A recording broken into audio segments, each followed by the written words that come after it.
ও আমার ভাইজানেরা, ও নবী পাকের আশিকেরা, ওই সময় আল্লাহ পাকের রাসূল, আল্লাহ পাকের হাবিব, বাবা মাগার নবী, এতিমে নবী আমার গুনাহগার উম্মত উম্মতিদের জাহান্নামের আযাবের কথাটা শুনে নবী আমার দিওয়ানা হয়ে গেলেন, নবী আমার উম্মত হয়ে গেলেন। আগারে নবী আমার থাকতে পারলেন না, জান্নাতের সিংহাসনে বসে বসে বিকট আওয়াজ করে ইয়া কাবল উম্মতি, ইয়া কাবল উম্মতি বলে জান্নাতের সিংহাসন ছেড়ে দাঁড়িয়ে বললেন। ওই সময় নবী আমার জাহান্নামীদের জন্য এতটাই দিওয়ানা হয়ে গেলেন, এতটাই উন্মাদ হয়ে গেলেন, নবী আমার নিজেকে কন্ট্রোল করতে পারলেন না। গুনাহগার উম্মত উম্মতি গুলোকে জাহান্নামের আগুন থেকে বাঁচিয়ে জান্নাতে নিয়ে যাওয়ার জন্য আকারে নবী আমার সেই মোবারক থেকে জান্নাতের মুকুটটা খুলে ফেললেন, বাদান মোবারক থেকে জান্নাতের পোশাকটা খুলে দিয়ে জাহান্নামের দিকে ছুটতে লাগলেন। ইয়া কাবল উম্মতি, ইয়া কাবল উম্মতি বলে নবী আমার ছুটে ছুটে ছুটে ছুটে যাচ্ছেন। ওই সময় জাহান্নাম দেখতে পাই, হায় হায় হায়, আমি জাহান্নাম একই দৃশ্য দেখতে পাই যিনাকে সৃষ্টি না করলে আল্লাহ পাক আসমান জমিন চাঁদ সূরজ কুল কায়নাত সৃষ্টি করতেন না, যিনাকে সৃষ্টি না করলে আল্লাহ পাক জান্নাত জাহান্নাম তৈরি করতেন না। আজকে সেই রাসূল আমি জাহান্নাম আমার দিকে আসছে, গুনাহগার উম্মত উম্মতি গুলোকে জাহান্নামের আগুন থেকে বাঁচিয়ে জান্নাতে নিয়ে যাওয়ার জন্য। ওই সময় জাহান্নাম থাকতে পারে না, বিকট আওয়াজ দিয়ে চিৎকার করে বলতে লাগে না না না, ইয়া রাসূলুল্লাহ কে ইয়া হাবিবাল্লাহ হুজুর, আমি জাহান্নাম, আপনি আমার কাছে আসবেন না, আপনি আমার কাছে আসলে আমি জাহান্নাম ধ্বংস হয়ে যাব, আপনি আমার কাছে আসলে আমি জাহান্নাম বরবাদ হয়ে যাব, আপনি আমার কাছে আসবেন না।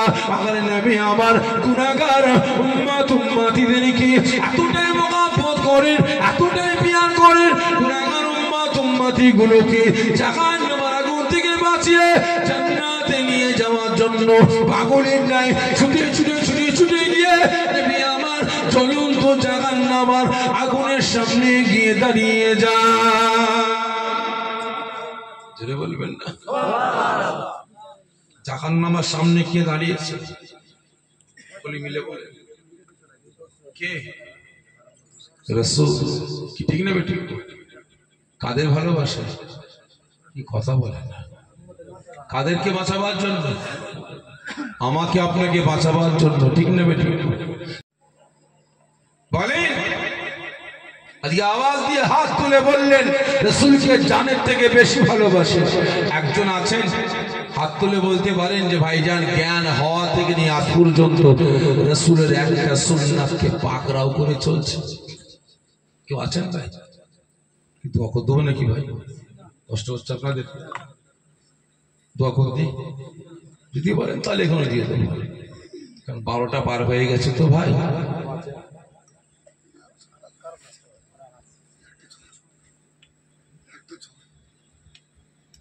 বারোটা পার হয়ে গেছে, তাহলে কি দোয়া করে দিই?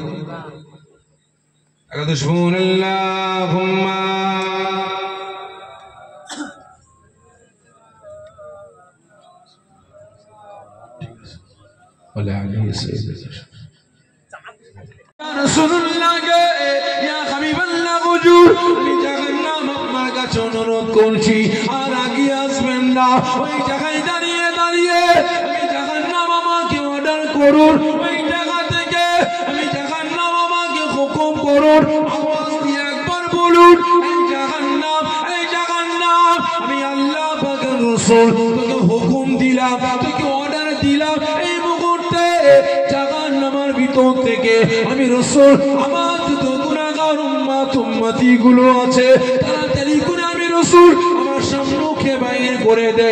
ইয়া রাসূলুল্লাহ কে ইয়া হাবিবাল্লাহ হুজুর, আপনি একবার হুকুম দেবেন, একবার অর্ডার দেবেন, আমি জাহান্নাম সঙ্গে সঙ্গে জাহান্নামের ভিতর থেকে যত আপনার গুনাহগার উম্মত উম্মতি গুলো আছে জাহান্নামের আগুন থেকে বাগির করে দিয়ে আপনার সম্মুখে কাতারে কাতারে দাঁড় করিয়ে দেব। ওই সময় নবী আমার কোনো কথা শুনলেন না। গুনাহগার উম্মতিদের জন্য নবী আমার এতটাই দেওয়ানা হয়ে গেলেন, এতটাই ফিদা হয়ে গেলেন। নবী আমার ইয়া গাবি উম্মতি, ইয়া গাবি উম্মতি বলে কাঁদতে কাঁদতে নবী আমার জ্বলন্ত জাহান্নামের আগুনে ঝাঁপিয়ে পড়লেন। সঙ্গে সঙ্গে জাহান্নামের আগুনটা দাপ করে নিভিয়ে ঠান্ডা হয়ে যায়। হবে না? সুবহানাল্লাহ। জাহান্নামের আগুনে ঝাঁপ দিলেন কে? এ সকলে মিলে বলেন, কথা বলে। জাহান্নামের আগুনে ঝাঁপ দিলেন কে? বলে কে? রাসূল। আমার আপনার কি হয়? চাচা? হ্যাঁ, আমার আপনার চাচা হয়? ফুপা? কে? আমার আপনার কে? সকলে মিলে বলে শুধু রাসূল। আমার আপনার শুধু রাসূল, আর কিছু না। নাজাতের কান্ডারি আমার আপনার নবী, আর কিছু পেশাকে। তিনি শুধু আমার আপনার নাজাতের কান্ডারি না, তিনি শুধু আমার আপনার নবী না, তিনি শুধু আমার আপনার রাসূল না, তিনি আমার আপনার ইবাদত, আমার আপনার বান্দেগী, আমার আপনার জীবন, আমার আপনার নেতা, আমার আপনার সরদার, আমার আপনার শেরতাজ। যদি বাঁচতে হয় বাঁচবো আল্লাহ আল্লাহ রাসূলের জন্য, আর যদি মরতে হয় মরবো। জোরে বলুন, আল্লাহ আল্লাহ রাসূলের জন্য টেবিলে বসে। রাসূলকে নেতা বলে মানেন আপনারা? সকলে মিলে বলেন। সরদার বলে মানেন? নিজের জীবন বলে মানেন? সকলে মিলে বলেন মানেন? কতজন বলছেন রাসূলকে সরদার বলে, নেতা বলে মানি? যাচাই করব ভাই, আমাদের দেশে আমাদের রাজ্যে যাদের জন্য মুসলমানের সম্পর্ক নাই, যাদের জন্য বাপ বেটা সম্পর্ক নাই, যাদের জন্য ভাই ভাই সম্পর্ক নাই, চাচা ভাইপো সম্পর্ক নাই, পাড়া পড়শি সম্পর্ক নাই, মুসলমানের মারামারি কাটাকাটি হানাহানি করছে, এদেরকে নেতা বলে মানেন না রাসূলকে নেতা বলে মানেন? সকলে মিলে বলুন। হ্যাঁ, রাসূলকে নেতা বলে মানেন? ঠিক বলছেন? কতজন বলছেন রাসূলকে নেতা বলে মানি? তো হাতে উঁচা করে তাকবীর দেন, নারে তাকবীর। আরো জোরে নারে তাকবীর, নারে তাকবীর। হাত নামিয়ে দেন। শুরুয়া হালাল বুটুয়া হারাম, তাই তো নাকি? শুরুয়া হালাল বুটুয়া হারাম। রাসূলকে নেতা বলে মানি, নীতি মানি না। আর এদেরকে নেতা বলে মানি না, নীতিটা মানি, তাই তো নাকি? হ্যাঁ ভাই, মৌলী সাহেব গেছে জলসা, স্টেজ থেকে নেমেছে, বহুত দূরে বাড়ি ফিরতে হবে, ৬-৭ ঘন্টার রাস্তা। বাড়িওয়ালাকে বলে বাবা কি খাবারের তাড়াতাড়ি করে নিয়ে এসো।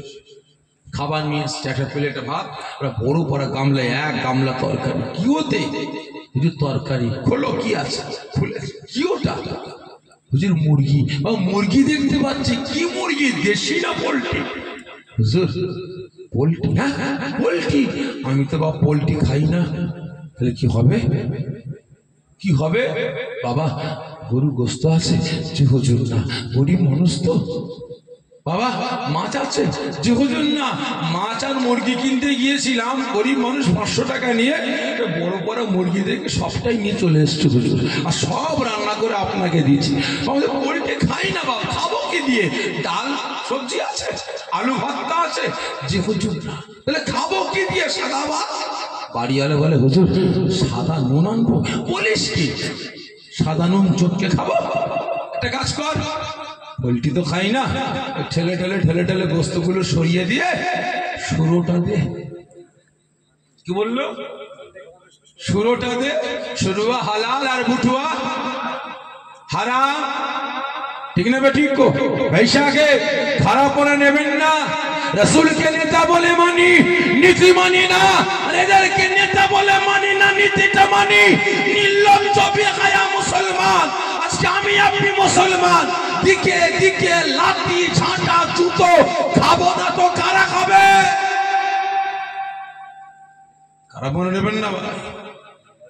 বাস্তব কথা বলছি, মিলিয়ে নেয়। আজকে আমি আপনি মুসলমান, আমাকে আপনাকে সবাই ব্যবহার করছে, ঠিক না ঠিক? একে না বলেন? যদি আজ আমি আপনি মুসলমান, আল্লাহ পাকের হুকুম, রাসূলের সুন্নাত মেনে চলতাম, রাসূলের হুকুম মেনে চলতাম, রাসূলের আদর্শ মেনে চলতাম, রাসূলের নীতি মেনে চলতাম, তাহলে এই মুসলমান পৃথিবীর কোনো পাওয়ার, কোনো ক্ষমতা আমাকে আপনাকে চলাতে পারত? সকলে মিলে বলেন পারত। মির্জাপুর কে ছিল? ইতিহাস তো আপনারা পড়েছেন। মির্জাপুর কে? আবু জেহেল। মির্জাপুর কে? কার ঘরের ছেলে? জোরে বলেন। মুসলমানের ঘরের ছেলে, ঠিক না বেটি? আচ্ছা, কার সাথে মির্জাপুরি করেছিল, মুনাফেকগিরি করেছিল? কার বাচ্চার সাথে? জোরে বলেন। কার বাচ্চার সাথে? মুসলমানের বাচ্চার সাথে, ঠিক না বেটি? খারাপ মনে নেবেন না। মুসলমানের বাচ্চা মুসলমানের বাচ্চার সাথে মুনাফেকগিরি করেছে। কলেমার ঘরের বাচ্চা কলেমার ঘরের বাচ্চার সাথে গাদ্দারি করেছিল। আপনার নামাজ পড়ানেওয়ালার ঘরের বাচ্চা নামাজ পড়ানেওয়ালার ঘরের ছেলের সাথে মুনাফেকগিরি করেছিল, ঠিক না বেটি? কিসের জন্য বলেন তো? কিসের জন্য? টাকার জন্য, পান্ডিলের জন্য, চেয়ারের জন্য, গদির জন্য, সিংহাসনের জন্য, নিজের নামটাকে সমাজে হাইলাইট করার জন্য, বড় নেতা, বড় বাদশা হওয়ার জন্য, বড় কোটিপতি হওয়ার জন্য, ঠিক না বেটি? ভালো করে বুঝবেন। হয়েছিল, হতে পেরেছিল? তোরে বলেন না পারেনি। কারণ মির্জাপুর যদি গাদ্দারি না করত মুসলমানের সাথে, মির্জাপুর রাসূলের আদর্শ, নীতি, সুন্নাত ভুলে গিয়েছিল, ঠিক না বেটি? ভুলে গিয়ে গাদ্দারি করেছিল বলে ইংরেজ সরকারের 200 বছর শাসন, শোষণ, অত্যাচার, জুলুম আমরা মুসলমান সহ্য করেছি। আজও পর্যন্ত ইংরেজকে তাড়িয়েও আজ পর্যন্ত আমি আপনি মুসলমান শাসন, শোষণ, অত্যাচার সহ্য করছি, ঠিক না বেটি? যদি মির্জাফর যদি গাদ্দারি না করতো তাহলে আজকে ক্ষমতা কাদের?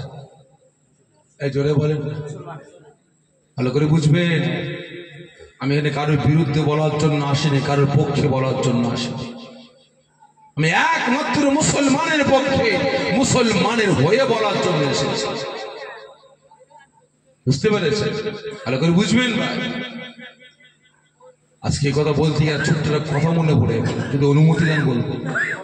একজন মহিলা, অসৎ চরিত্রের মহিলা, তাকে পুরুষের সঙ্গে বিয়ে হয়েছে, নেকাহ হয়েছে।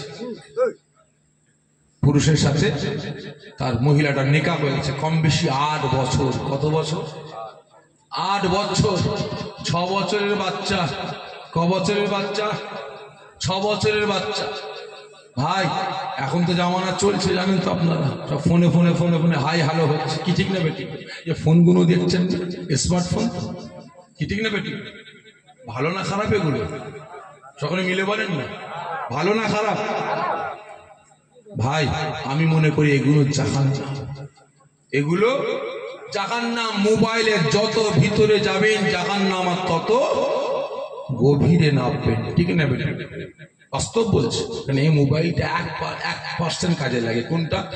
ছেলে আছে বিদেশে, বাপ আছে ঘরে, ওই ভিডিও কলিং একটু কথা হলো, ছেলে বাপের মুখ দেখলো, বাপ ছেলের মুখ দেখলো, মা ছেলের মুখ দেখলো, ছেলে মায়ের মুখ দেখলো, যান ঠান্ডা হয়ে গেল। একটু ফোনে কথা হলে যান ঠান্ডা হয়ে গেল, ঠিক না বেটি? এটাই উপকার, বাকি সব টোটালটাই ক্ষতি আর ধ্বংস আর ধ্বংস, ঠিক না বেটি? ভাই, ফোনে ফোনে 8 বছরের সংসার, একটা পুরুষের সঙ্গে সম্পর্ক হয়ে গেল, ম্যাক্সিমাম দিনে ঘটছে না? ঘটছে না? জোরে বলেন, হচ্ছে না? হয়নি? ভাই, ফোনে ফোনে আলাপ, ছেলে বলে ওখানে চলে, এখানে চলে, মেয়ে বলে যাবো কি করে? বাধা কে হচ্ছে? বাধা কে হচ্ছে? স্বামী। আর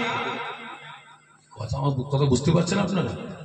সকলে মিলে বলেন না, বুঝতে পারছেন? বাধা কে হচ্ছে? ছেলে আর স্বামী, ঠিক না বেঠিক? বাচ্চা আর স্বামী। 1 দিন 2 দিন 3 দিন 1 মাস 2 মাস 3 মাস হঠাৎ করে ছেলেটা 2-3 দিন ফোনে সুইচ অফ করে দেয়, আবার চালু করে। কি হলো? ওসব জানি না, আমি যেটা বলছি শুনবে। ঠিক আছে দাঁড়াও, আজকে রাস্তা ক্লিয়ার করব। কে বলছে? মহিলাটা। আজকে রাস্তা ক্লিয়ার করব। স্বামী গেছে অফিসে, অফিস থেকে যখন ফিরছে ঘরে ভাত খাবে, তরকারিতে বিষ মাখিয়েছে। কাকে খাইয়েছে? যে স্বামীকে, বাচ্চাটাকে খাইয়েছে। স্বামীকেও মারলো, বাচ্চাকেও মারলো। কার জন্য? ওই পরপুরুষের জন্য। ভালো করে বুঝবেন। এবারে ফোন করছে, হ্যালো কি হয়েছে? গাড়ি নিয়ে এসো, রাস্তা ক্লিয়ার। তার মানে স্বামীকেও সাইজ করেছি, বেটাকেও সাইজ করেছি, সোনা দানা টাকা পয়সা যা কিছু ছিল সব পটলি বেঁধেছি, তুমি এসো। তাহলে আপনারা বলেন, এই কথাটা শোনার সঙ্গে সঙ্গে ওই ছেলেটার মনটা ধরপর করবে না? করবে না? এই ধরে বলেন, করবে না? করবে না? করবে। তাহলে এবারে বলেন, ওই ছেলেটা কি ভাববে? যে কদিন চলবো সতর্ক ভাবে থাকবো। এ বেটি 8 বছরের সম্পর্ক, স্বামীকে মারলো, 10 মাস 10 দিন বাচ্চাকে গর্ভে ধারণ করে আমার জন্য 6 মাসের সম্পর্কের জন্য মেরে ফেললো। এ বেটি আবার অন্য কোনো ছেলে পাল্লায় পড়ে আমাকেও মেরে ফেলবে, ঠিক না বেটি? তবে যে কদিন চলবো সতর্ক ভাবে, বেটির টাকা পয়সা সোনা দানাগুলো হাতিয়ে শিবরে বানিয়ে তাড়িয়ে দেবো, ঠিক না বেটি? খারাপ করে নেবেন না। আজকের দিনে, বর্তমান দিনে, পশ্চিম বাংলা ভারতবর্ষে বর্তমান দিনে কিছু মানুষ, আমি আপনি মুসলমান, আমাকে আপনাকে ওই রকম অসৎ চরিত্রের মহিলার মতো ভাবে। কারণ এ মুসলমান 500 টাকার জন্য, 1000 টাকার জন্য, 5000 টাকার জন্য, 10,000 টাকার জন্য যদি নিজের জাত ভাইয়ের মাথা ফাটাতে পারে, 10,000 টাকার জন্য জাত ভাইকে মার্ডার করতে পারে, 5,000 টাকার জন্য জাত ভাইয়ের বাড়ি ভাঙতে পারে, 2,000 টাকার জন্য জাত ভাইকে গ্রাম থেকে তাড়াতে পারে, তাহলে এ বেটারাও কোনো না কোনো দিন জন্য, চেয়ারের জন্য আমাদেরকে সাইজ করে চেয়ারটা কেড়ে নেবে, ঠিক না বেঠে? তবে যে কদিন পাই পেয়েছি, ইউজ করে ছিপরে বানিয়ে ছেড়ে দে, ঠিক না বেঠে? লক্ষ্য করুন কি হচ্ছে না ভাই?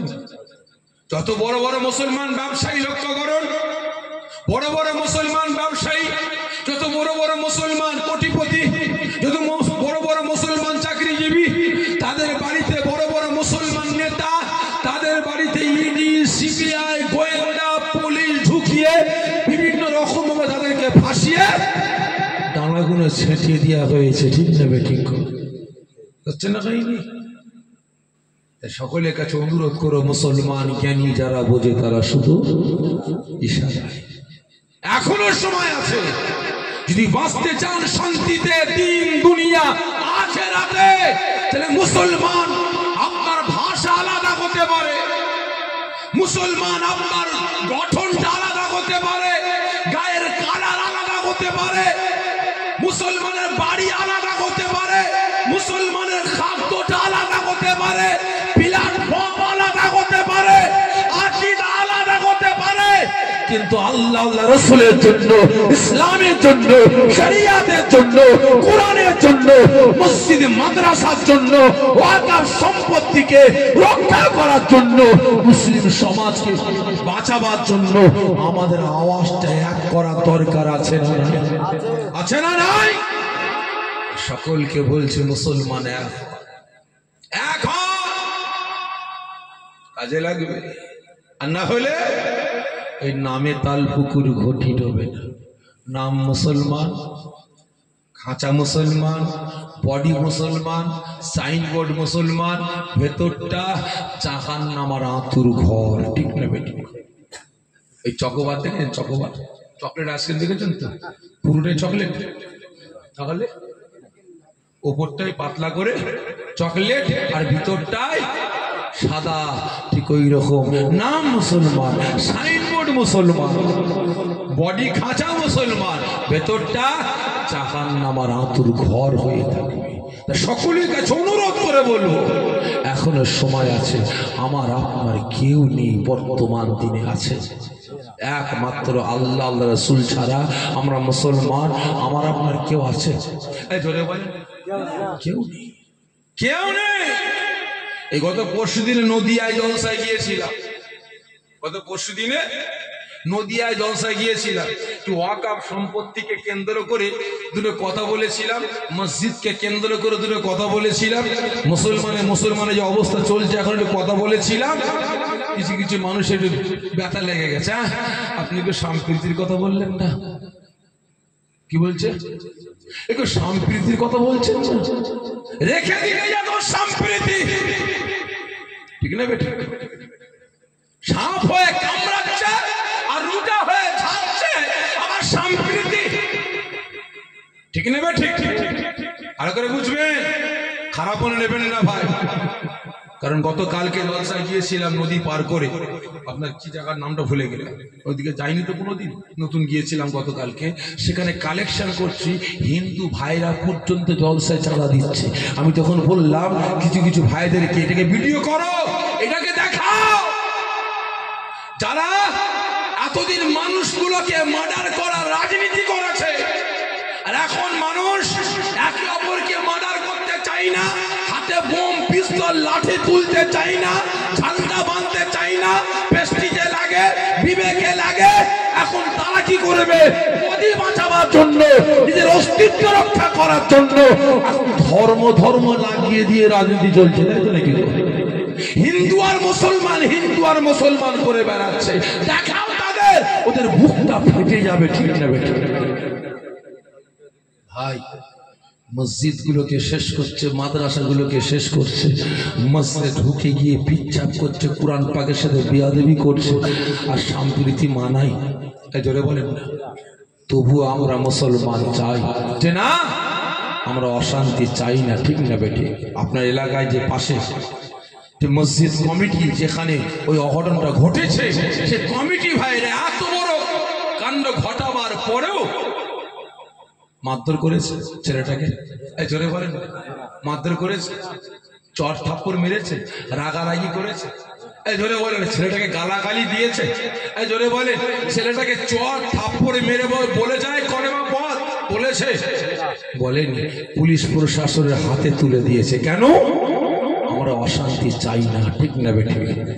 কারণ ইসলাম কোনোদিন অশান্তি শিক্ষা দিয়েছে, দাঙ্গা মারামারি কাটাকাটি শিক্ষা দিয়েছে, তাই সকলের কাছে অনুরোধ করবে, এখনো সময় আছে, মুসলমান মজবুত হন। আল্লাহ পাক আমাকে আপনাকে সকলকে হেফাজত করেন, সকলে জোরে বলুন আল্লাহুম্মা আমিন। আল্লাহ আমাকে আপনাকে সকলকে এক হওয়ার তৌফিক দান করেন, সকলে জোরে বলুন আল্লাহুম্মা আমিন। একদম সময় আল্লাহুম্মা সাল্লি আলা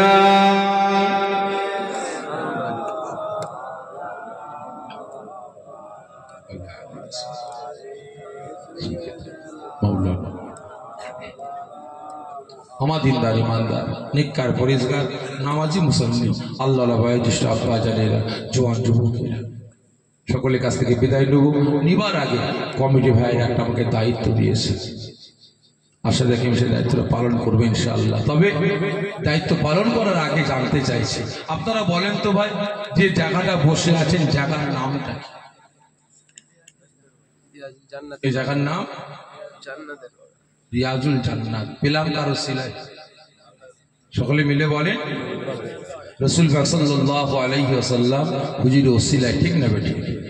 আচ্ছা বলেন তো, এই জায়গায় আপনারা এসেছেন এমনি এমনি ঢুকলেন না কারো অনুমতি নিয়ে ঢুকেছেন? সকলে মিলে ঠিক করে বলেন, এমনি এমনি না কারো অনুমতি নিয়ে ঢুকেছেন? এমনি এমনি ঢুকেছে। আচ্ছা ভাই, মুখ্যমন্ত্রীর বাড়িতে বা প্রধানমন্ত্রীর বাড়িতে ঢুকতে গেলে অনুমতি লাগে না লাগে না? যে লাগে। আর যেখানে ঢুকেছেন জায়গার নামটা রিয়াজুল জান্নাত, জান্নাতের বাগান। আচ্ছা বলেন, জান্নাত কটা? জান্নাত কটা? ঠিক করে বলেন, জান্নাত কটা? আটটা। একটা? আটটা দরজা। জান্নাত কটা বলেন? জান্নাত টোটাল 9টা। কটা? 9টা। 8টা ঠিকই বলেছেন, 8টা ঠিকই বলেছেন, তবে ওটা পাবো আমরা আখিরাতে। ভালো করে বুঝবেন, বিচারের পরে আমরা 8টা পাবো। আল্লাহ পাক আমার আপনার তোহফা হিসাবে, পুরস্কার হিসাবে আল্লাহ পাক 8টা জান্নাত রেখে দিয়েছেন। তবে দুনিয়ার জমিনে জান্নাতের সঙ্গে সম্পর্ক রাখার জন্য আল্লাহ পাক একটা জান্নাতের বাগান পাঠালেন যেখানে বসে আছে, এটাও জান্নাত। নবী আমার ফরমাচ্ছেন, আল্লাহ পাক ঘোষণা দিয়েছেন, রাসূল দুনিয়ার জমিনে যে কোনো জায়গায়, যে কোনো সময়, যে কোনো মুহূর্তে আপনার উম্মত উম্মতিরা আমি আল্লাহ পাক আমার তারিফ করবে, আপনার প্রশংসা করবে, হাদিস কুরআনের আলাপ আলোচনা করবে, আমি আল্লাহ পাক তাদের উপরে খুশি হয়ে গিয়ে যেমন 8টা দয়ার জান্নাতের উপর রহমত বর্ষণ করি, ঠিক তদ্রূপ তাদের উপরে আমি আল্লাহ পাক খুশি রাজি হয়ে গিয়ে রহমত বর্ষণ করব। তাহলে আপনারা বলেন, এই জান্নাতের বাগানের আপনারা কে? সকলে মিলে বলেন কে? যে আপনারা জান্নাতের বাগানের কে? হ্যাঁ, সকলে মিলে বলেন। হ্যাঁ, মেহমান। একটা ভাই সাহস করে বলেছে, ভাই আপনারা জান্নাতের বাগানে জান্নাতি। সন্দেহ আছে? জোরে বলেন না, একটু গর্ব করে, অহংকার করে, তাকাব্বুর করে বলেন, আমরা জান্নাতের বাগানের জান্নাতি। জোরে বলেন, আল্লাহ পাক শুনছেন। জোরে বলেন, কে? জান্নাতি। কারণ ভাই এর সঙ্গে যে সম্পর্ক রাখে না, আল্লাহ পাক তাকে সেই মর্যাদা দান করেন, ঠিক না বেঠিক? যদি মদখোরের সঙ্গে কেউ উঠা বসা করে, আল্লাহ পাক কিয়ামতের দিনে তাকে মদখোরের সঙ্গে উঠা বসা করবে, হাসন নাসর করবেন। যে যদি কেউ গাঁজাখোরের সঙ্গে উঠা বসা করে, আল্লাহ পাক কিয়ামতের দিনে তাকে গাঁজাখোরের সঙ্গে হাসন নাসর করবে। আর আপনি আলেমের সঙ্গে উঠা বসা করছেন, কিয়ামতের দিন আল্লাহ পাক আপনাকে আলেমের সাথে হাসন নাসর করবে। আর আপনি জান্নাতের বাগানের সঙ্গে সম্পর্ক রেখেছেন, আল্লাহ পাক খুশি হয়ে গিয়ে আল্লাহ পাকের দয়ার জান্নাত দান করবে। তা ভাই, তাহলে মুখ্যমন্ত্রী, প্রধানমন্ত্রী বাড়িতে যেতে গেলে পারমিশনের প্রয়োজন আছে না? আজ পারমিশন না পান ঢুকতে পারবেন, গার্ড আটকে দেবে। তাহলে আপনারা বলেন, এই জান্নাতের বাগানে এমনি এমনি ঢুকেছেন? জোরে বলেন না। না, এখানেও গার্ড আছে, এখানেও গার্ড আছে। কে? নবী আমার ফরমাচ্ছেন, আয় আমার উম্মত উম্মতি গণেরা, যেখানে আল্লাহ রাসূলের তারিফ হয়, হাদিস কোরআন ইজমা কিয়াসের আলাপ আলোচনা হয়, ওই জায়গাটায় আল্লাহ পাকের অসংখ্য মালাইকা ফেরেশতারা ঘিরাও করে দাঁড়িয়ে থাকেন। শুধু তাই নয়, তানারা আল্লাহ পাকের দরবারে আমার সমস্ত গুনাহগার উম্মত উম্মতিদের জন্য আল্লাহ পাকের দরবারে ফরিয়াদ করতে থাকে, তাদের গুনাহ মাপের জন্য। জোরে বলুন না সুবহানাল্লাহ। তাই নয়, নবী আমার ঘোষণা করলেন যে বাড়ি থেকে জান্নাতের বাগানে উদ্দেশ্যে রওনা দেয়, আল্লাহ পাকের তারিফ, রাসূলের প্রশংসা করার জন্য যে বাড়ি থেকে রওনা দেয়, তার প্রত্যেকটা কদমে কদমে আল্লাহ পাক 10টা করে নেকি দান করেন। শুধু তাই নয়, এই জান্নাতের বাগানে বসে বসে আল্লাহ পাকের তারিফ করবে, আমি রাসূল আমার প্রশংসা করবে, হাদিস কোরআনের আলাপ আলোচনা করবে, তাদের প্রত্যেকটা নিঃশ্বাস টানাতে ছাড়াতে আল্লাহ পাক তাদের নেকি আমল নামায় 10টা করে নেকি দান করবে। তাহলে এই জান্নাতের বাগানে ঢুকতে গেলে পারমিশন কোন মানুষের নেওয়া লাগে না, কোন কমিটির নয়। এই জান্নাতের বাগানে ঢুকতে গেলে স্বয়ং আল্লাহ পাকের পারমিশন লাগে, ঠিক না বেঠিক? আজ দেখেন কত মানুষ ঘরে শুয়ে আছে, ঠিক না বেঠিক? পারমিশন পেয়েছে? পাইনি। আপনারা পেয়েছেন বলেই জান্নাতের বাগানে জান্নাতি হয়েছে, ঠিক না বেঠিক? তাহলে আপনারা বলেন, তাহলে আগামী বছর এই জান্নাতের বাগানের প্রয়োজন আছে না? সকলে মিলে বলে আছে। এইরকম ধরনের হবে না, আরো সুন্দর, আরো বড় হবে। হ্যাঁ, বড় হবে, ঠিক বলছেন, সুন্দর হবে। আপনারা চান না যে বড় হবে?